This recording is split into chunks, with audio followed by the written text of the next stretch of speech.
좌우에 계신 분들과 인사하겠습니다. 잘 오셨습니다. 또 인사하겠습니다. 감사합니다. 감사합시다. 할렐루야. 지난 몇 주 동안 제가 기도원도 가고 또 우리 간증자도 오고 그래서 수요 강의를 몇 주 동안 못했습니다. 그래서 오늘 이 6장의 내용을 나누는데 1장부터 5장까지의 내용을 간략하게 우리가 좀 내용을 정리하도록 하겠습니다. 자, 1장에서는 1장부터 5장까지는 기본적으로 인구 계수의 내용이 나옵니다. 자, 1장에는 20세 이상 된 남자로서 전쟁에 나갈 만한 자들을 계수했지요. 자, 그리고 2장에서는 그 계수된 레위 지파를 제외한 나머지 이 12개 지파를 동서남북 3개씩 지파가 묶여져서 몇 명인지가 계수하는 장면이 또 나옵니다. 자, 그리고 3장에는 1개월 이상 된 레위 지파를 계수하는 장면이 나오고 또 4장에는 레위 지파 중 성막에서 봉사할 자들 30세에서 50세 사이의 인구를 계수하는 내용이 나와요.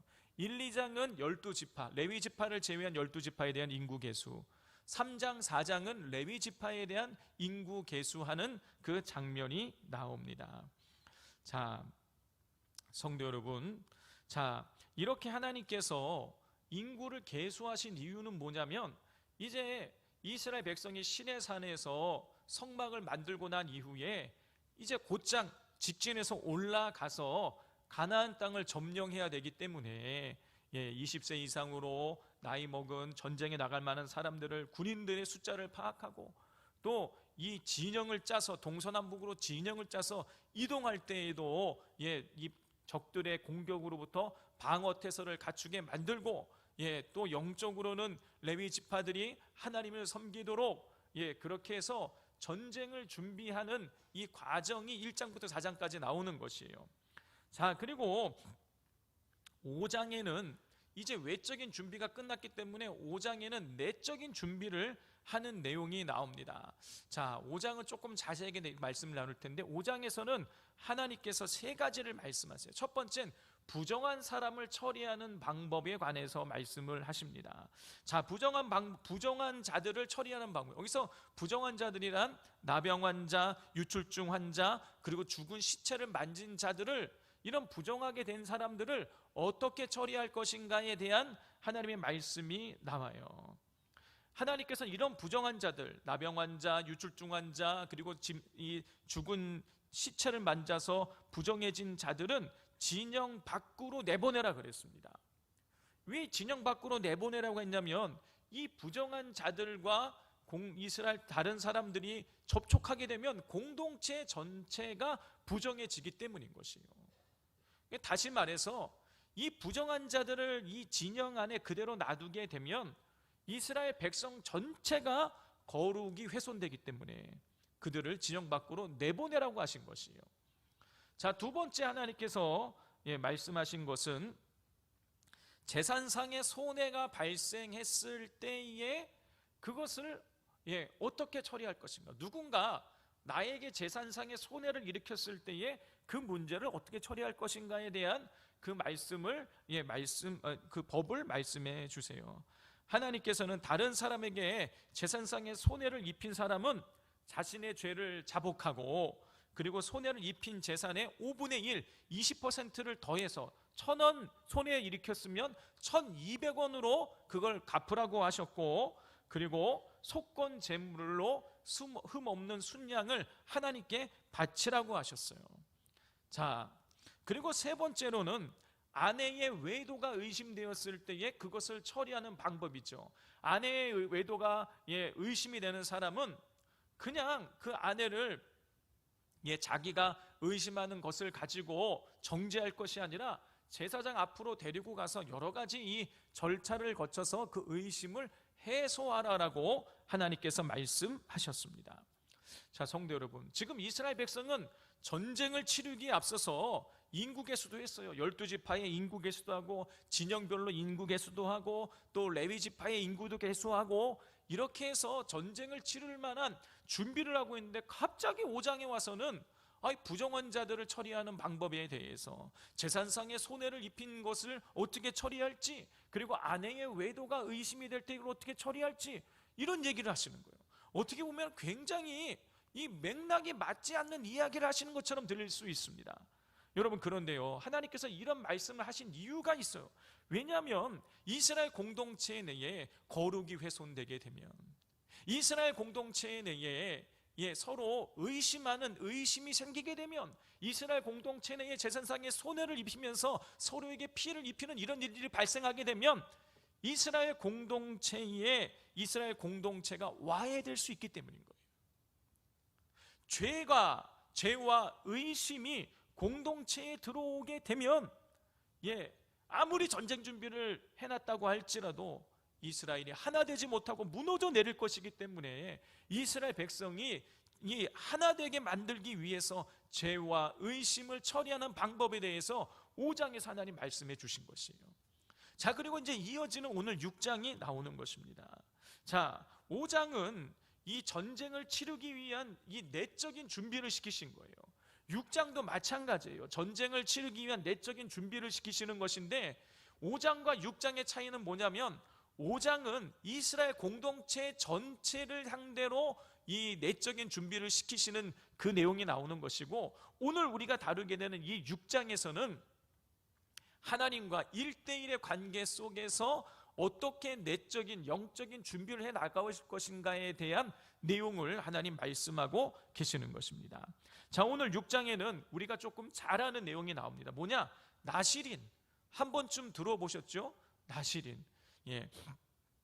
여러분, 이 나실인이라는 이 단어는 나자르라는 단어에서 나온 말인데, 이 나자르라는 말의 뜻이 뭐냐면 구별되다, 바치다, 이런 뜻인 거예요. 그러니까 이 나실인이라는 이 말은 무슨 말이냐면 구별돼서 바쳐진 자라는 뜻이에요. 누구에게 구별돼서 바쳐졌다는 얘기입니까? 하나님께 구별돼서 바쳐진 사람이 바로 이 나실인이라는 거예요. 오늘 본문에 보면 여러 가지 내용이 길게 나오는데, 저는 하나님께서 나실인에게 금하신 3가지의 내용을 같이 다루면서 은혜를 나누고자 합니다. 자, 첫 번째, 하나님께서 나실인에게 금하신 것은 포도주와 독주입니다. 우리 2절부터 4절까지를 교독해 보겠습니다. 이스라엘 자손에게 전하여 그들에게 이르라. 남자나 여자나 특별한 서원, 곧 나실인의 서원을 하고 자기 몸을 구별하여 여호와께 드리려고 하면,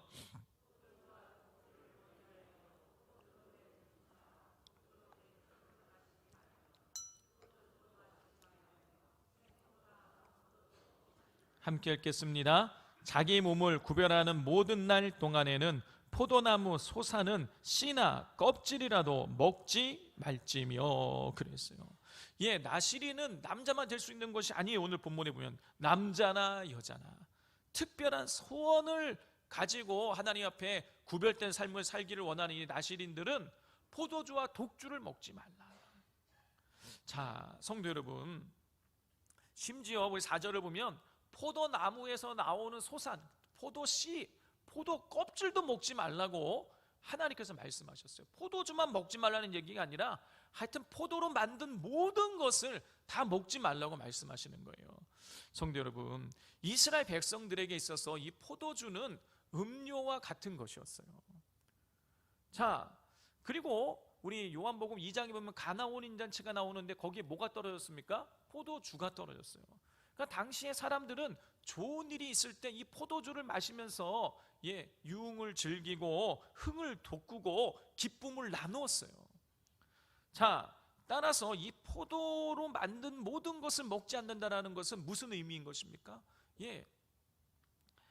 나실인은 세상이 아니라 세상이 주는 즐거움이 아니라 하나님이 주는 즐거움으로 살아야 된다는 거예요. 성도 여러분, 우리가 기쁨을 누리기 위해서 사는 것 아닙니까? 뭐 문제를 해결하기 위해서 사는 게 아니잖아요. 우리가 사실 진짜 원하는 것은 기쁘고 행복한 삶을 사는 길을 원하는 것 아닙니까? 여러분, 그런데요, 우리가 기쁨을 누리는 방법이 여러 가지가 있는데, 여러분, 그 여러 가지가 있지만 여러분, 우리가 이 본질에서 기쁨을 누려야 되는 거예요. 본질에서 기쁨을 누려야 되는 것입니다. 본질에서 기쁨을 누리지, 본질적인 것에서 기쁨을 누리지 못하면 엉뚱한 것에서 기쁨을 누리게 되는 거예요. 제가 중학교 다닐 때에 정확하게 제가 기억을 하는데, 그 매점에서 소보루 빵은 100원에 팔았고, 그리고 우동이랑 짜장면도 팔았어요. 300원에 팔았습니다. 그리고 학교에서 여러 가지 메뉴가 있는데 그 중에 제일 비싼 거는 오므라이스였는데, 오므라이스는 600원이었어요. 이 오므라이스, 저한테 한이 맺힌 음식인데 제가 이 용돈 그 당시에 한 3,000원인가 받은 것 같은데, 뭐 11조 300원 내고 교회 헌금 내고 나면 사실 얼마 남지 않기 때문에 학교에서 이 소보루빵은 가끔 사 먹고, 우동은 뭐 한 달에 한두 번 정도 300원짜리 우동 짜장면 그렇게 사 먹곤 했어요. 근데 제가 졸업할 때까지 이 600원짜리 오므라이스는 못 사 먹겠더라고요. 너무 비싼 거예요. 자, 그런데 저희 친구 중에, 같은 반 친구 중에 이 맨날 학교 와갖고 그냥 먹고 싶은 거를 사 먹는 거예요. 뭐 우동도 사 먹고 오므라이스도 사 먹고 이 비싼 거를 다 사 먹는 거예요. 원하면 계속 사 먹는 거예요. 그래서 애들이 막 부러워했죠. 가서 뭐 사달라고 하고 막 이렇게 해서. 그래 이제 그 아이가 늘 우리 반아이의 친구들한테 늘 부러움의 대상이었어요. 자, 그런데 어느 날 저희가 이제 점심시간에 도시락을 먹는데, 이 친구는 늘 학교에 그 매점에 가갖고 이제 뭐 그 비싼 오므라이스 먹고 그러는데, 저희가 이제 도시락을 먹고 있는데 저희한테 와서 그러는 거예요. 야, 나 너희가 부럽다 그런 거야. 야, 뭐가 부러워? 막 그랬더니, 야, 너희는 부럽다고 하면서 자기는 엄마가 싸준 따뜻한 밥 한번 먹고 싶다는 거예요. 그 친구는 학교에서 제일 비싼 그 오므라이스 맨날 사 먹으면서 그걸 사 먹어서 배는 채울 수 있었지만, 이 엄마가 싸주는 엄마의 사랑으로만 채울 수 있는 그 마음은 채울 수가 없어졌던 거예요. 그래서 그 친구는 이 허전한 마음을 달래기 위해서, 그때는 이해가 되지 않은데 시간이 지나니까 그 허전한 마음을 달래고 싶어갖고 맨날 학교가 끝나면 학교 앞에 있는 오락실에 가서 하루 종일 있었던 것 같아요. 여러분, 이 본질적인 것에서 우리가 기쁨을 누리지 못하면, 여러분, 엉뚱한 것에서 기쁨을 찾는 것입니다.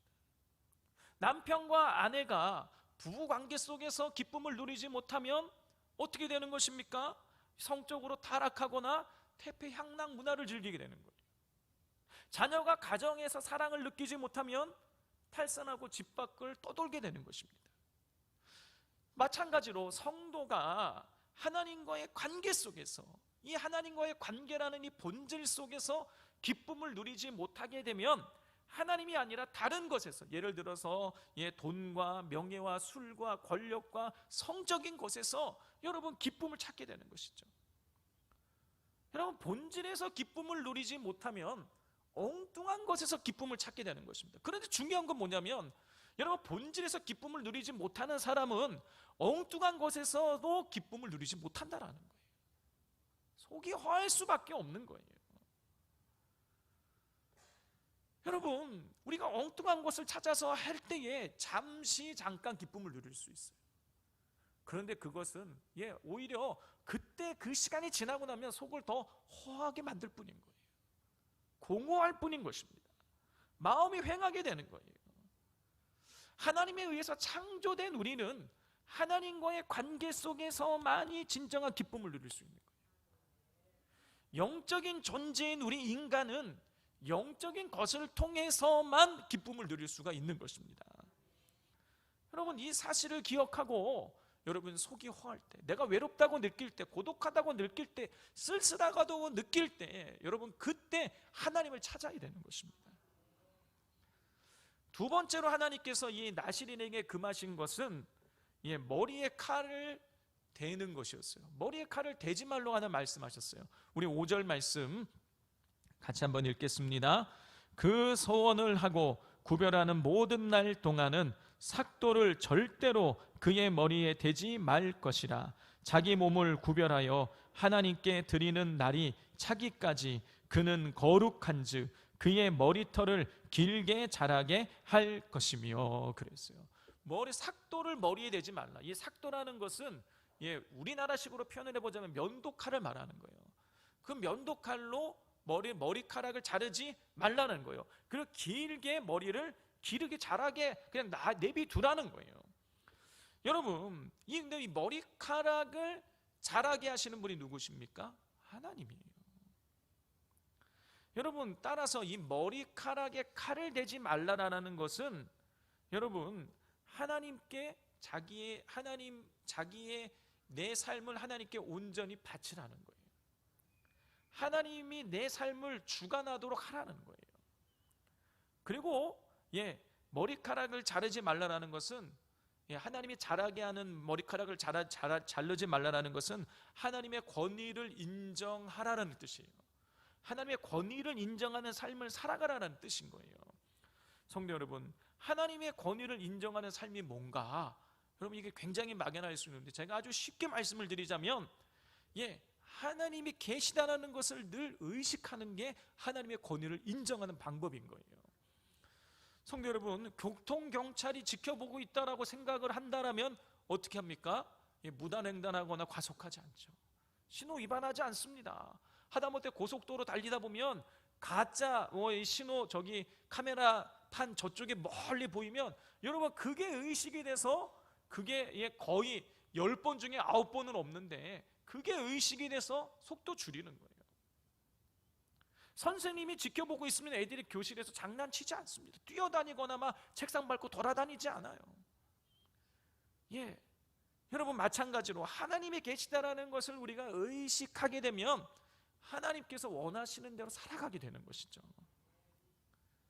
여러분, 그런데 우리는 어때요? 가끔씩 하나님이 계시다라는 사실을 잊어버릴 때가 많죠. 그래서 어떡합니까? 하나님이 원하시는 대로가 아니라 내가 원하는 대로 살아가는 거예요. 하나님이 금하신 것을 행하고 나의 쾌락을 즐기게 되는 것이죠. 성도 여러분, 성경은 여러 군데에서 하나님이 우리를 감찰하고 계시다고 말씀하고 계세요. 그 중에 대표적인 말씀이 시편 7편 9절입니다. 악인의 악을 끊고 의인을 세우소서. 의로우신 하나님이 사람의 마음과 양심을 감찰하시나이다 그랬어요. 성도 여러분, 하나님은요 우리의 마음과 양심을 감찰하시는 분이세요. 그리고 시편 121편을 보면 하나님은 졸지도 않고 주무시지도 않고 우리를 지키신다 그랬어요. 지키신다는 얘기가 무슨 뜻이에요? 우리를 보고 계시다는 뜻이잖아요. 하나님은 늘 우리를 지켜보고 계세요. 여러분, 이 사실을 우리가 의식해야 되는 거예요. 여러분, 이 사실을 의식하는 것이 하나님의 권위를 인정하는 것이고, 하나님의 권위를 인정하면 하나님께서 원하시는 삶을 살아갈 수 있게 되는 것이죠. 하나님은 나시린에게 하나님을 의식하고 살아가라고, 하나님의 권위를 인정하며 살아가라고 요구하셨어요. 마지막 세 번째로 하나님께서 나시린에게 금하신 것은 시체를 가까이 하지 말라는 것입니다. 우리 6절과 7절 함께 읽겠습니다. 자기의 몸을 구별하여 여호와께 드리는 모든 날 동안은 시체를 가까이 하지 말 것이요, 그의 부모 형제 자매가 죽은 때에라도 그로 말미암아 몸을 더럽히지 말 것이니 이는 자기의 몸을 구별하여 하나님께 드리는 표가 그의 머리에 있음이라 그랬어요. 하나님은요 시체를 가까이 하지 말라 그랬어요. 그런데 그 앞에 보면 한 구절이 있어요. 모든 날 동안, 하나님께 자기 몸을 구별한 그 모든 날 동안에는 시체를 가까이 하지 말라는 거예요. 7절을 보면 심지어 부모와 형제가 죽었을 때에도 시체를 가까이 하지 말라는 거예요. 여러분, 이건 무슨 뜻입니까? 부모와 형제가 죽었을 때에도 시체를 가까이 하지 말라는 것은요, 장례식에 가지 말라는 거예요. 여러분, 이건 뭘 말하는 것입니까? 하나님을 최우선순위 삶을 살아가라는 뜻인 거예요. 어떠한 상황 가운데서도, 모든 상황 가운데서 하나님을 최우선순위 삶을 살아가라. 그게 하나님께서 나시린에게 원하시는 그런 일이었어요. 성도 여러분, 하나님에게 있어서 최우선순위의 대상은 누구냐? 우리예요. 여러분, 하나님이 최우선순위 삼는 것은 세상을 구원하시는 건데 그 구원의 대상이 누굽니까? 우리예요. 하나님은 우리 인간을 최우선순위 삼고 계세요. 그래서 하나밖에 없는 아들을 우리 인간을 위해서 아낌없이 십자가에 달려 죽게 만드신 거예요. 하나님은 우리 인간을 최우선순위 삼고 계세요. 여러분, 그렇기 때문에 하나님이 우리를 최우선순위 삼고 있기 때문에 우리가 하나님을 최우선순위 삼기를 원하시는 거예요. 제가 대학 다닐 때, 대학 1학년 때 저희 아내를 만났습니다.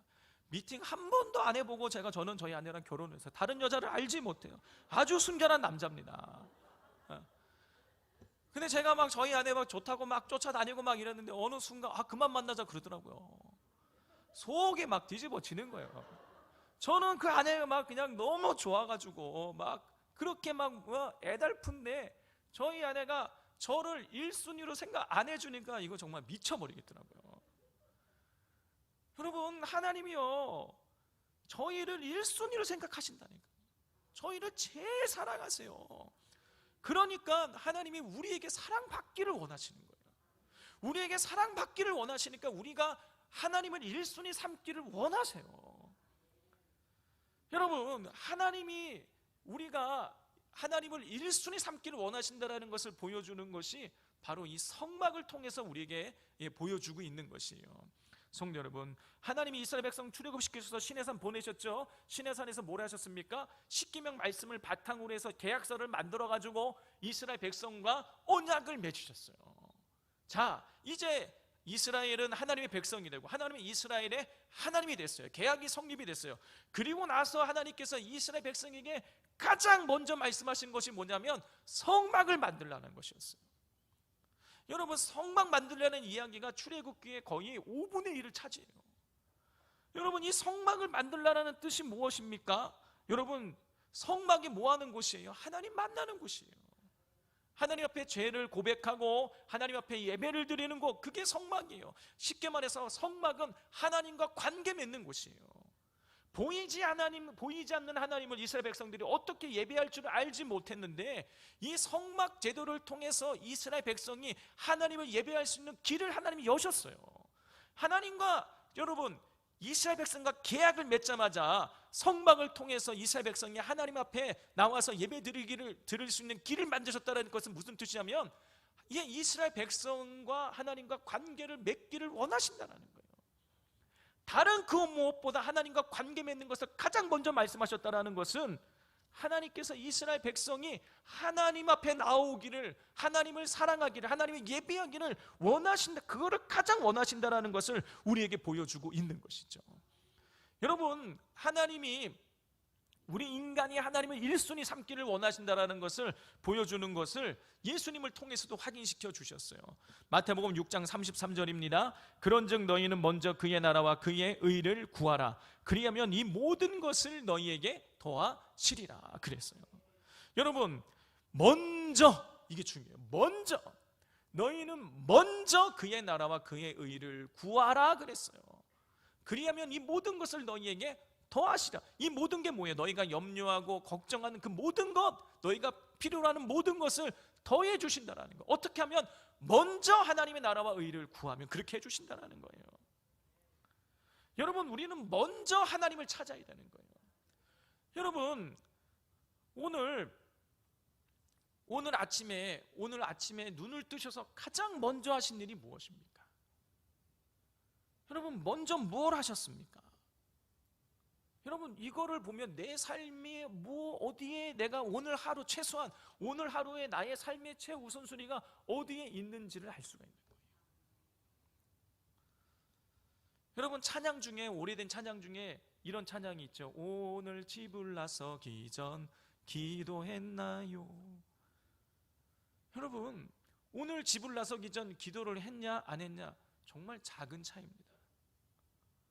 여러분, 기도를 집 나시기 회사 가고 직장 나가시기 전에 5분을 하겠어요? 10분을 하겠어요?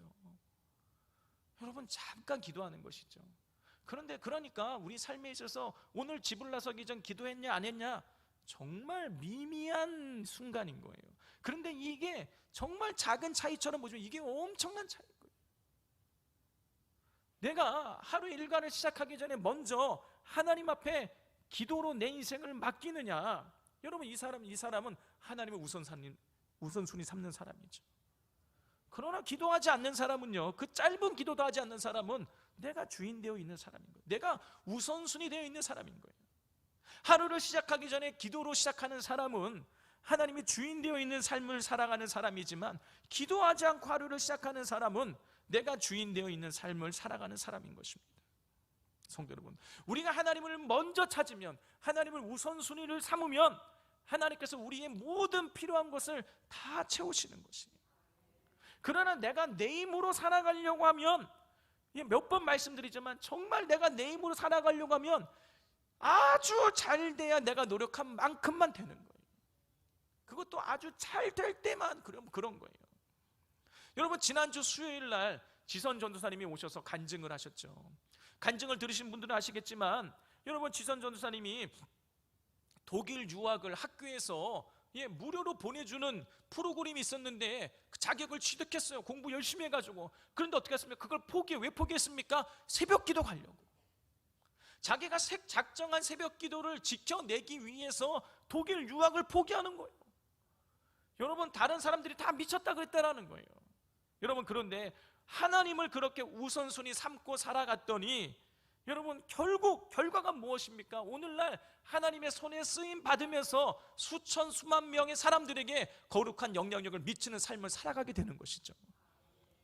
여러분, 하나님을 먼저 구하면, 하나님을 우선순위 삼으면 하나님께서 우리의 필요한 모든 것을 다 채워 주시는 것입니다. 말씀을 정리하겠습니다. 하나님께서는 나신인들에게 첫 번째 독주와 포도주를 금하셨어요. 여러분, 이것은 하나님을 기쁨의 이유 삼으라는 뜻이라고 말씀드렸습니다. 두 번째 금하신 것은 머리에 칼을 대는 것을 금하셨어요. 이것은 하나님의 권위를 인정하며 하나님을 의식하는 삶을 살아가라는 뜻이라고 말씀드렸어요. 세 번째, 시체를 가까이 하지 말라. 심지어 부모 형제가 죽어도 시체를 가까이 하지 말라라는 것은 하나님을 최우선순위 삼는 삶을 살아가라는 뜻이었어요.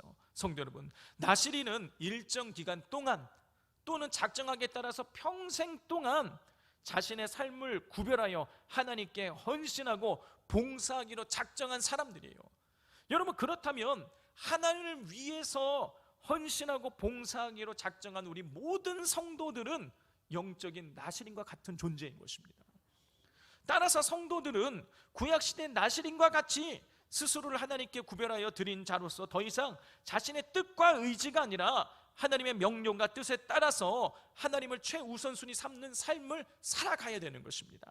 하나님께 바쳐지고 오직 하나님을 기쁨의 이유로 삼는 자로서 하나님과의 관계를 파기하는 것은 어떤 것이라도, 어떤 희생을 치르고서라도 단호히 끊어내야 되는 거예요. 육체의 정욕과 술 취함과 각종 방탕함을 비롯하여 자신을 부정케 하는 세상의 각종 더러운 것들을 멀리함으로써 자신을 성결하게 지켜나가야 해야 되는 것입니다.